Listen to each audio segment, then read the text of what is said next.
कल्पसिद्धिप्रदायकाय अगणितगुणशील तत्त्वप्रदर्शकाय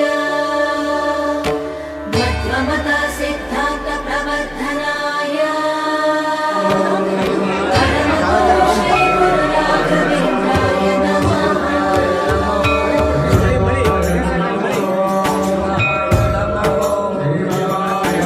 पूज्याय राघवेन्द्राय सत्यधर्मरताय च भजतां कल्पवृक्षाय नमतां कामधेनवे ಧರ್ಮದ ದೀಪ ಹಚ್ಚುವ ಶಾಂತಿಯ ಬೆಳಕ ಚೆಲ್ಲುವ ಜ್ಞಾನದ ದೀಪ ಹಚ್ಚುವ ಲೋಕವ ನೀನೆ ನಡೆಸುವ